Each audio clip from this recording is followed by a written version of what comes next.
Garden Basics with Farmer Fred is brought to you by Smart Pots, the original lightweight, long-lasting fabric plant container. It's made in the USA. Visit smartpots.com/Fred for more information and a special discount. That's smartpots.com/Fred. Welcome to the Garden Basics with Farmer Fred podcast. If you're just a beginning gardener or you want good gardening information, well, you've come to the right spot. Before the weather chases you back indoors, maybe it's time you considered a greenhouse to continue your gardening year-round. A greenhouse, it's perfect for starting seeds, maintaining tropical or semi-tropical plants such as citrus or orchids. It's a place to keep your summertime potted plants alive and well, and you can grow some vegetables year-round as well. We talk with Mark Seibert of Sturdi-Built greenhouses in Oregon about the questions that you should ask yourself before purchasing a greenhouse. This conversation was originally aired back in June of 2020, and it's a primer on greenhouses that includes tips for installing water and electricity, tips on installing a foundation, flooring ideas, choosing the right door. You want to think about that if you're going to be hauling citrus trees inside for the winter. You just might want a double door. How about ventilation tips and things to consider if you're thinking of a lean-to greenhouse, one that attaches to the side of your house? Plus, we'll have an interview that has never aired on the Garden Basics podcast. We get more greenhouse tips from David Branca of Conley's Greenhouse Manufacturing and Sales. They're based in Montclair, California. Tips include info on installing a shade cloth inside a greenhouse instead of over the greenhouse roof. We're podcasting from Barking Dog Studios here in the beautiful Abutilon jungle in suburban Purgatory. It's the Garden Basics with Farmer Fred podcast, brought to you today by Smart Pots and Dave Wilson Nursery. Let's go. If you've listened to the show long enough, you know that I've owned a greenhouse for a long time. I couldn't picture gardening without a greenhouse, especially in the springtime. Great for getting an early start on pepper seeds and tomato seeds, and then growing specialty items too in the greenhouse. If you want orchids, hey, you need a greenhouse, really. But if you've never had a greenhouse, what are some basics you should know before you plunk down your money? We're talking with Mark Seibert. He owns Sturdi-Built Greenhouse up in the Portland, Oregon area. And they've been building greenhouse kits for something like 60 years. And Mark, when somebody comes in who's never owned a greenhouse, what are their usual questions? Hey, Fred, it's certainly a real welcome thing to be speaking with you. You know, as a former Californian, I get it, living in the Sacramento area, how it can be hot sometimes and windy and such. So the first question that come to mind is, where do I put my greenhouse? Because I've got a choice. I got a shaded area over here. I've got full sun over there. I can put it up against my house. Is there any benefit there? So where you put your greenhouse should follow some basic guidelines. And it's almost to the Pirates Code, right? There's no rules. Well, I like to say all gardening is local, so I imagine all greenhouse placement is local too. It is local because if you've got let's say, a large pine tree that likes to drop, bombs of pine cones, or you've got, kids that are throwing softballs and learning how to throw, you've got, a lawnmower that's kicking up rocks, all these things are considerations. But the first consideration is sun is your friend, but too much sun is not your friend. Well, we know that well here in Sacramento, that and the people I know who own greenhouses basically abandon their greenhouse in the summertime because you can easily get up to 120, 130 degrees in there. Abandoning your greenhouse is a solution, but it doesn't need to be, because a greenhouse needs to breathe. If it's well ventilated, meaning the hot air escapes and the cool air comes in, that's the first thing you can do. Other things you can do is to use shade cloth, which is attached to the outside of the greenhouse, which can lower the temperature inside your greenhouse. That's two things you can do. Beyond that, you always want to have a fan going in your greenhouse to make sure the air is being mixed up and the hot spots and the cool spots are being mixed together. The last thing you can do if you really want to use it year-round is you put in an evaporative cooler that'll basically act as an air conditioner in your greenhouse while adding a little bit of humidity. I have a question about shade cloth. Is it more effective to suspend it over the roof instead of laying it on the roof? Suspending it over your roof is perfectly fine. I find it's more effective if it's right on the roof and it's attached to the roof for this reason. If you have a wind or a gust come up, you don't want to be chasing your shade cloth down to your neighbor's house. If it's attached to the roof, we particularly prefer a solution that has grommets on the outside that are hung on panhead screws. And it's like snapping it on because it's made to fit. But you can do, I have customers that'll just take a large sheet of shade cloth and drape it over. I have another one that bought a structure that goes over her greenhouse that has a shade that goes automatically across. That's not necessarily for everyone and quite an expensive solution, but just simply keep it so it's attached to the greenhouse so you don't end up having it fly away and having to chase your neighbors. Of course, then again, you may have wonderful neighbors and you may be able to have a nice story with them when you pick it up. So getting back to placement of a greenhouse, which exposure is best? The basic rules, Fred, that I like is a southern exposure because that gives you full sun. You get the sunrise in the east, you get the full sun and the sunset in the west. So that way there. And it also gives you a shady side as well. So the long part of your greenhouse, if you have it southern facing, is the best of best. Is it fatal if your greenhouse is oriented 90 degrees different, whereas the short end of your greenhouse? No, it is not. What if my location is totally shaded? What do I do? Well, you still get light in, and most of the season you will. But if you still need more light, we can thank our friends in the cannabis industry who invested in LED lighting. That lighting, which is so effective in the green and the red and the blue spectrums, it can provide great lighting to assist in the growing for anything you need if you're in a totally shaded location. Well, that brings up another question that I bet a lot of first-time greenhouse buyers kind of forget about and have to approach it in the back end, and that's what your greenhouse needs in the way of power and water.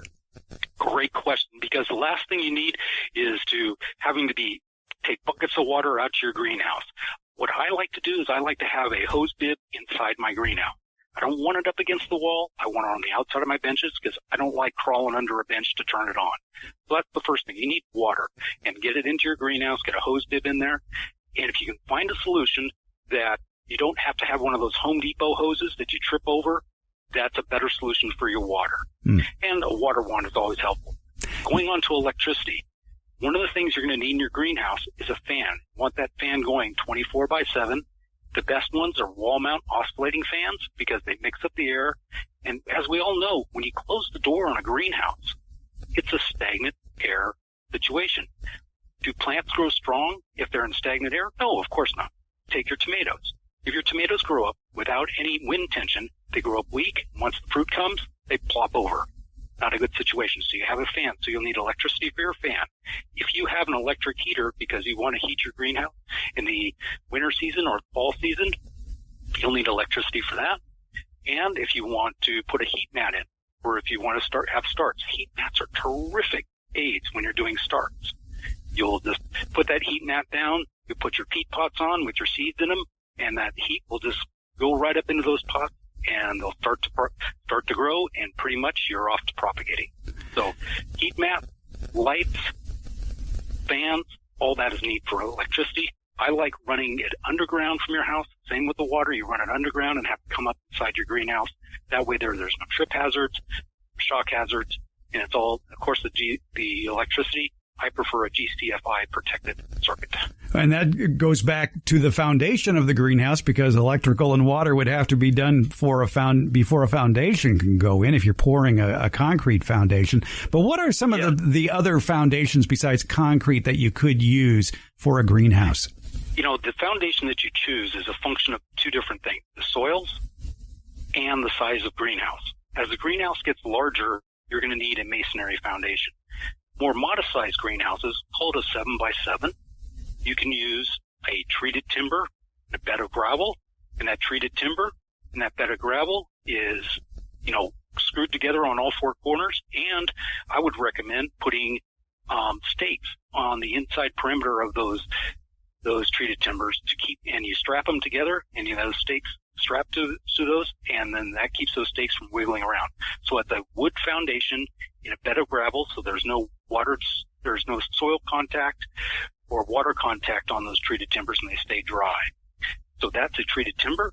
Masonry foundation is always good. You want to have good footing on it. And then from there, you'll probably put a mud sill on top of that masonry foundation to allow you to screw your greenhouse or attach your greenhouse easily to that foundation. But it gets even better, Fred. If you let's say you have a home with some beautiful faux finish on your walls, on your home. So it's like a stone or a brick. How do you get it so that greenhouse integrates into your garden? So when someone goes into your house and they say, that belongs there, it matches, versus where did that come from? So what you do is on that foundation and base wall, which is the sturdy part of the greenhouse at the bottom, you can put, let's say, cinder block, maybe 1 or 2 courses up, and then on top of that, you would put a piece of wood, a treated timber, then you'd screw your greenhouse on top of that. The idea is once you have that masonry wall, you can put a faux finish, call it brick, call it stone, and have it match your home, your garden design, and so it looks like it belongs there. How's that? You went beyond me. I'm just a gardener, but I could see where a lot of people would want that matching situation. Yes. Foundations, having built a couple of greenhouses myself, I can tell you when it comes to foundations, make it whatever you want, but make it level. Yes, it needs to be square. You're absolutely right. The old adage is if it's square and level, if you're going to be putting a door in your greenhouse that's going to be more than a zip door, that's going to be in there and it's like a standard door, it's going to go much easier if it's a level and square foundation. And it's not hard to do. There's techniques that are available to find out if it's square, and you can always use level. So just a little bit of advanced work, because you want that greenhouse to last you more than 1 or 2 seasons. If you do a good job on the foundation, you'll have a long-lasting greenhouse.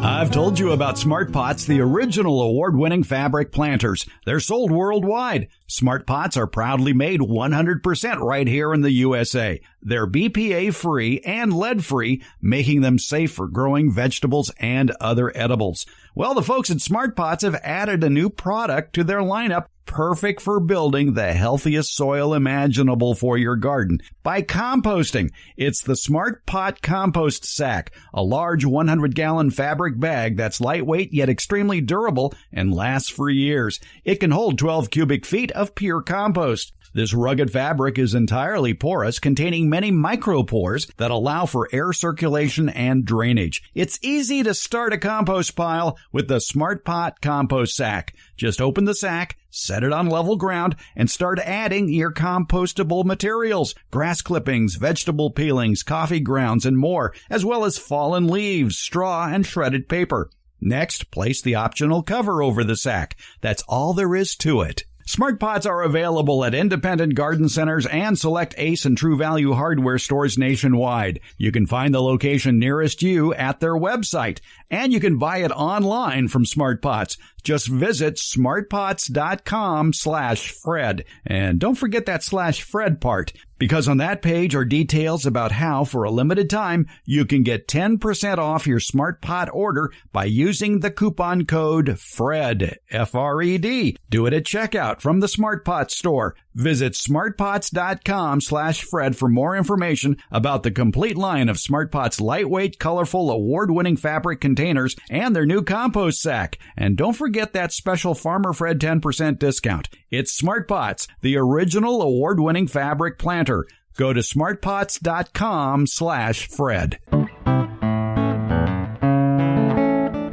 We're talking greenhouses with Mark Seibert of Sturdi-Built greenhouses in Portland. We were talking about greenhouse placement, about foundations, about how you can get it to match your home, things like that. But there's a lot more to greenhouses that you may not realize until after you've purchased a greenhouse and go, uh-oh, I wish I had done this or that. So, Mark, let's talk about some of those this or that. And one area that I noticed on less expensive greenhouses are the doors. And we talked about how you really need a good level foundation to hang a door correctly. But at Sturdi-Built, you pre-hang those doors, don't you? Yes, we do. We pre-hang them. We actually manufacture the doors in our shop, and we give options for the customer. Let's say a customer wants a Dutch door. Think of the old show Mr. Ed. You remember those Dutch doors where you can open the top half and the bottom half stays there? That's sometimes a great solution. But again, when that top half is open, you're going to be letting flying critters in. So that's another consideration. That's why God invented screen doors, right? Exactly. So, do you have screen doors? We don't offer screen doors, but our frame, we use standard doors, so you can put a screen door on there if you want. Okay. That makes Okay, so you've got Dutch doors. You can take your door and you can put a ventilation in your door. We have a type of window. We call it a jalousie window. Some would call it a louvered window. Other people may call it a Florida window, depending on where you grew up. But that louvered window could be in the top half of your door. So that way the door is doing double duty. So we had Dutch doors. We had doors with glass that you can open. And then thirdly, you can have either what they call a full light door. So there's glass from top to bottom. So you're getting more light in, which is a good thing. Or you can have a half light door where it's just in the top. So there's always options when you're looking at doors about how you want it to appear, even on door handles and stuff like that. So there's some answers on doors. Well, I would hope too that you have a selection of wider doors, because I remember with my old greenhouse, I could fit my wheelbarrow through. On my new greenhouse, I can barely get through. Oh my goodness. I've seen those greenhouses where it's like a 20-inch opening and something like that, and you feel like you have to suck in your tummy when you walk in. So yes, when you can get 24 inches, the minimum door we offer, but our door widths go up to 36 inches, and that's 35 inches, 30 inches. And of course we can do double doors that when you have a double door, you can open it up and have a 5-foot opening to hold just about anything in. And that gets to be, one of the things people want to use a greenhouse for is for overwintering their citrus. Let's say you have a Myers lemon and you want to get it in for the winter time so it doesn't frost over and freeze. So you want to be able to have a big enough opening so you can get your hand truck, bring it into that door. If you had a 24-inch opening, it's a little bit hard sometimes. But if you got a 30-inch or 35-inch or 36-inch opening, you're golden. Yeah, that's a great idea for anybody with sensitive plants, that when the temperatures here in Sacramento get down to 30 degrees or 32, if you have your plants in containers, you need a place to put them. What better place than a greenhouse? And I like that. In fact, in my own greenhouse here in Portland, what I do is I overwinter my Myers lemon. I put my orchid in there, and I even put my strawberries in there. And even today, my Myers lemon is blooming, and boy, those flowers smell wonderful. Oh, yeah. That's the other beauty of a greenhouse are all the aromas that are there. You brought up something earlier that I know is very vexatious to anybody who owns a greenhouse, and that's flying critters who come into the greenhouse. And in a lot of situations, it's white flies, but then I've seen situations in my own case where it's been a paper wasp nest. Yeah, and boy, from the south, we take the word critters, and boy, they are pesky. So what we want to do is if we have any windows on the sidewall to let ventilation in, we want to make sure there's a screen on the outside of those, number one. And if we have a roof vent that opens, we want screens on those. The whole point is to get it screened in. We were talking previously about having a Dutch door, and the challenge with that is you open that up and you'll get those flying critters in. So that's just the downside of having a Dutch door. But Dutch doors aren't for everybody. The point is, what you want to do is keep those flying critters out that you don't want. Some people will say, hey, don't you want the good critters in to do pollination? I think that's a great point. The challenge is how do you do screening that only lets the good in and not the bad? I think it's very hard in my personal experience. So I'd rather just put screening in there, keep my greenhouse as a controlled growing environment so that whatever you're growing, you're doing it to the type of soil, type of temperature, type of humidity for your greenhouse. So Fred, can I give you a thought on adding humidity in your greenhouse? Sure. Yeah, the cheapest and easiest way to add humidity in your greenhouse is to get a misting system on a timer and just spray your floor. Whether your floor is crushed gravel, bricks on sand, or even concrete, and let evaporation do its thing in the summer. That's how you add humidity in your greenhouse. Just easy. And not only that, it controls the temperature, too. Yes. Let's talk a little bit about walls of a greenhouse. I noticed at the Sturdi-Built website, you use a lot of glass in your greenhouses instead of polycarbonate. Why is that? Well, glass is because when you're in your greenhouse, you want to be able to look out. And also glass has the ability to, let a lot of light in. So it's got that double good there. The glass is also architectural because itself has rigidity, and it helps the structure for that. So polycarbonate is also a material that we use, as far as exterior glazing. We use the term glazing in greenhouses. You can use standard glass, which is annealed glass, 1/8 inch thick, or you can use tempered glass, which is 4 times. Now the third material we can use on the outside is a polycarbonate. That is such a great material. You look at it on the side and it looks like cardboard. That's why they call it twin wall polycarbonate. And when you do use polycarbonate, you want to make sure that you have a UV coating on the outside, because that polycarbonate and that wonderful California sun will end up eroding itself, and you'll end up getting brittle. So the idea is you can use twin wall, but the twin wall has some other attributes you need to be aware of. Some of them are good. Number one, it's lighter than glass, so it's easier on your frame. Number two, it can take a hit. So, you can take twin wall, and as long as it's mounted in a good channel, you can pound on it. So if a softball hits it, not a problem. So the other attribute is its R value. Now, R value is a term we hear mostly with insulation. So you have your R19, R24 that you can see at Home Depot. It's this pink insulation and stuff. Well, the same value is used when we're talking about the glazing on a greenhouse. But let's go back to glass. Glass has a very unimpressive R value of 1. Okay, can we do better? Well, tempered glass is still glass, so it's still 1. What about that twin wall polycarbonate? That twin wall polycarbonate, depending on how thick it is about 50% more thermally efficient. So it has an R value of 1.5. How's that for exterior glazing? Well, at least polycarbonate is lighter than glass. Oh, yeah. Easier to put in, but it does have its devils here and there. Another thing you do with the greenhouses that you sell are the walls, the frame. It's redwood. Oh, yes, it is. There's a lot of choice in the frame of your greenhouse, and there's reasons why you would choose one or the other. Let's start with metal, then we'll go to plastic, and then we'll go to wood. We'll kind of compare and contrast. First of all, you can have a metal frame greenhouse. It's going to be the strongest greenhouse material out there. Great framing. The downside is most of the metal we use today is aluminum. Where does that aluminum come from? It comes from strip mining. I'm not personally a fan of strip mining, so I would rather not use a material for that. The next thing to know about metal is, from a thermal efficiency, metal will allow heat and cool to transfer far more than other materials. So that's metal. The next thing you go to is plastic. Well, plastic is fine, but over time, the plastic will get brittle. And not only that, where's the plastic come from? I don't want to have dinosaurs growing anymore, so I'd rather not. I'd rather reduce the amount of plastics I use and be more economical and more ecological. So that leaves wood. What I like about wood is that it's more thermally efficient than any other materials. It looks great and can be strong enough.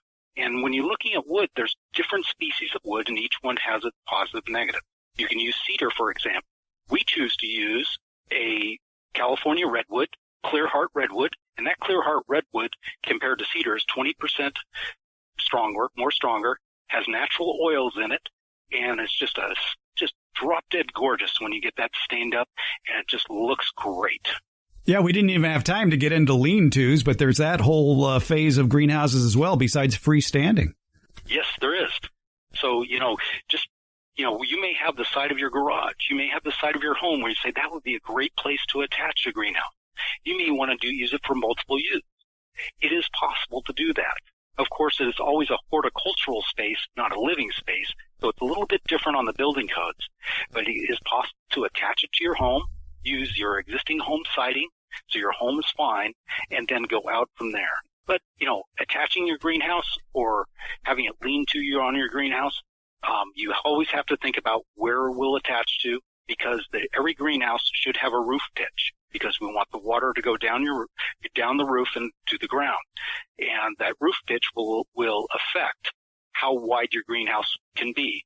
So if you've got an eave that's 8 feet and you have a roof pitch of a greenhouse, you may only be able to go out about 6 feet on your greenhouse if it has to go under that eave.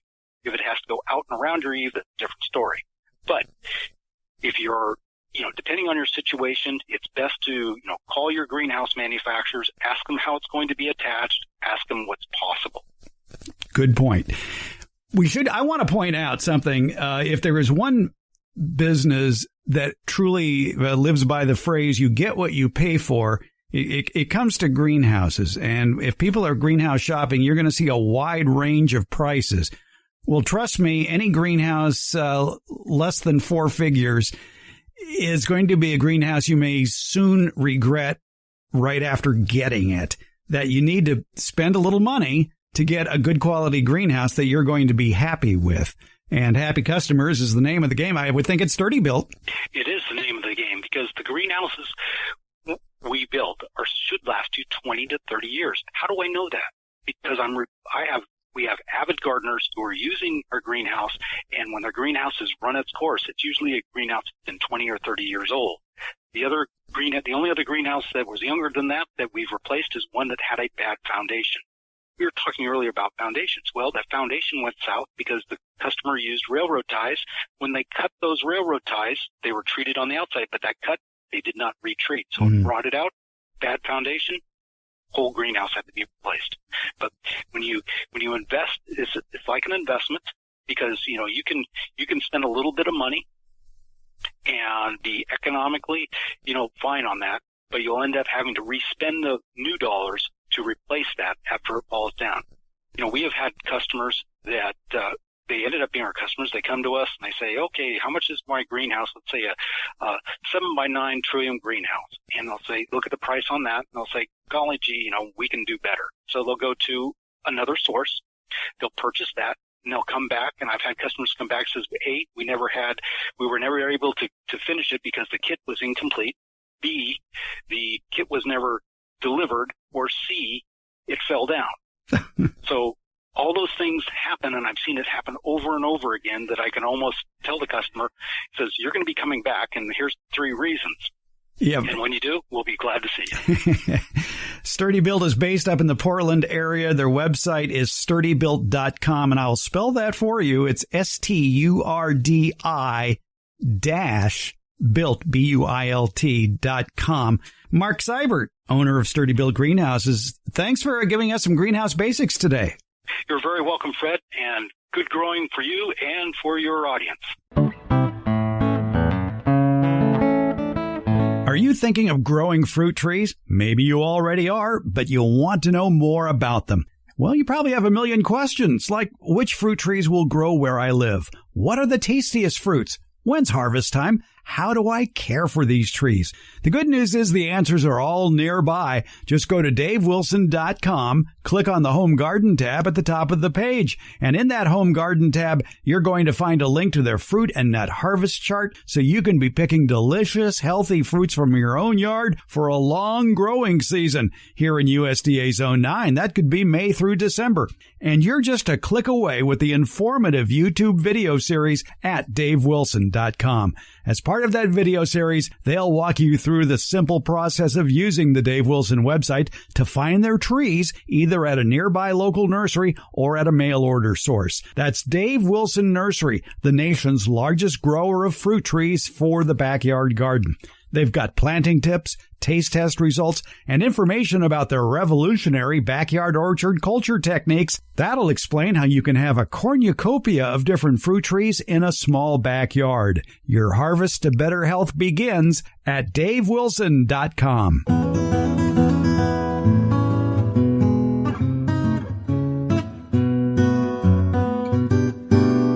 We're talking with David Branca of Conley's Greenhouses in Montclair, California. Homeowners who have a garden are missing out if they don't have a greenhouse. And David, there probably are some basics that people must ask themselves and figure out before they rush out and get that greenhouse? Well, of course. A few things that you might want to look out for in a residential greenhouse is, of course, your size. Do we need permits? And then, kind of when we figured out those two little elements, then we figure out the perfect house for you that will fit in your backyard or in your residential area. And then we ask the question, do we need permits? What size do most home greenhouses come in, and what do you recommend? Do you recommend buying more than you need, or what's the usual size? Maybe what's your best seller?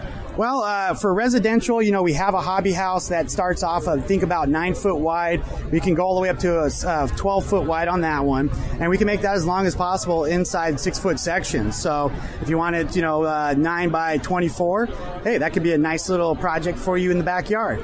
I don't recommend going too large. You got to start somewhere. But you always want to plan for maybe growing your project. No matter how small it starts out, it could turn into something large. Now, a greenhouse is just a building, and you need a lot in it to make it grow. Heating, irrigation, cooling. What is the best course of action for people to take in that regard? Well, it depends on your area. There's different avenues you can go. There's exhausting systems where you can just kind of get an air change per minute through your greenhouse.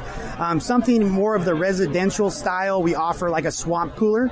That is kind of like an AC unit that you can run inside your greenhouse, and it will meet your cooling needs at that point. And if it gets really hot in your location, we can offer a shade structure inside that building as well, up to certain extents of this building you have. Now, that's interesting, a shade structure inside the building. I've seen a lot of covers, some shade cloths for the top of the greenhouses. What does an inside shade cloth look like? Well, it's similar to your outside. Just depending on what kind of shade you're looking for and what crop you're growing. What it is an internal shade system, and basically it's hooked on a rack and pinion system, and basically it can open or close. Like I said, depending on what model of greenhouse you purchase. And an inside shade cloth would also have the advantage of not being ravaged by the weather, especially the wind. That is very correct. And also with a shade curtain, you could also, depending on what fabric you put up there, it's also a great way to store in heat. So in the winter months, you can keep that thing closed, and now you're trapping your heat in a more tight area, I guess you could say. For the backyard gardener, a greenhouse can have many uses for starting seeds in the spring. Maybe you're an orchid collector and want a very special environment for that. Or maybe you want a winter tomato crop. You could achieve that with a greenhouse, but that involves heating. Now, you talked about swamp coolers for cooling. What about for heating? Well, heating, kind of the same principle. We work with some great folks out there in the industry, and there's certain heating systems. There's radiant heat, and there's also unit heaters. So there's different avenues you can go depending on what your climate's like, how cold it gets. Radiant heat is a great option. We can run that through our bench tops. You can run that through the ground, but that will probably only make up maybe 80% of your heat loss, depending on your area. So you still might need supplemental heating with an additional unit heater at that point. Now, that's interesting, radiant heat, and it's going through your bench system. Explain how that works. Well, it's done with it's done with the boiler system, and basically you can kind of hook that up to a natural gas or propane, and basically it heats up the water, and we use tubes that run through the benches, and the heat tubes, they get warm, of course, with the hot water, and then the heat actually hits the root zone of your plant, and by studies out there, that could increase your crop's productivity by at least 30%, is what I'm told.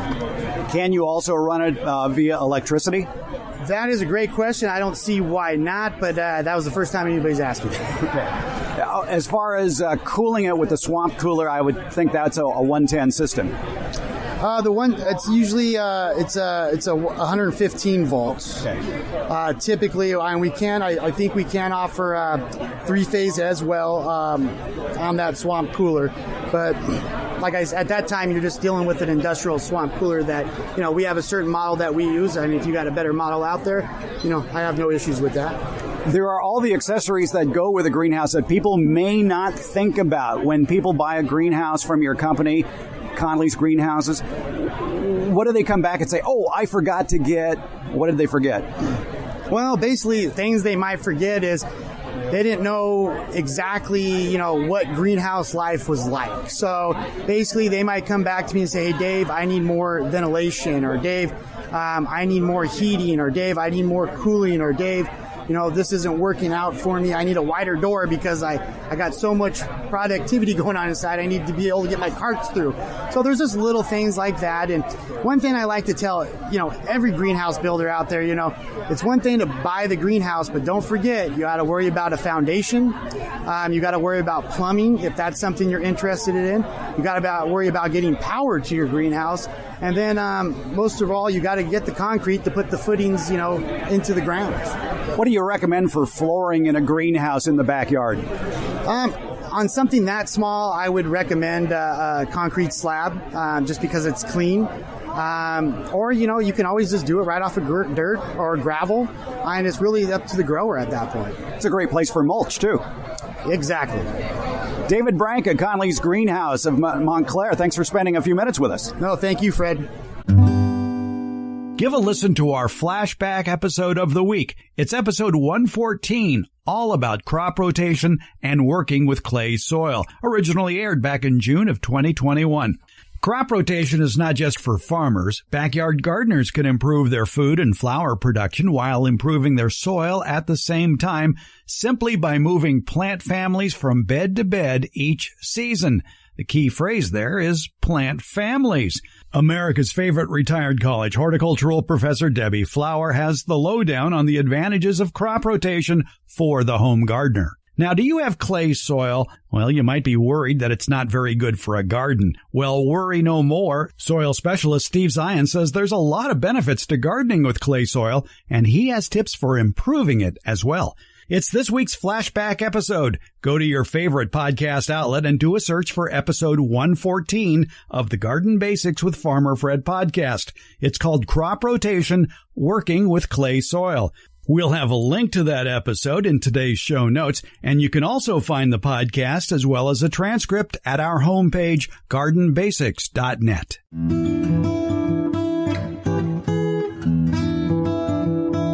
The Garden Basics with Farmer Fred podcast comes out once a week on Fridays. Plus, the newsletter podcast that comes with the Beyond the Garden Basics newsletter continues, and that will also be released on Fridays. Both are free, and they're brought to you by Smart Pots and Dave Wilson Nursery. The Garden Basics podcast is available wherever podcasts are handed out, and that includes our homepage, gardenbasics.net. And that's where you can also sign up for the Beyond the Garden Basics newsletter and podcast. That's gardenbasics.net, or you can use the links in today's show notes. And thank you so much for listening.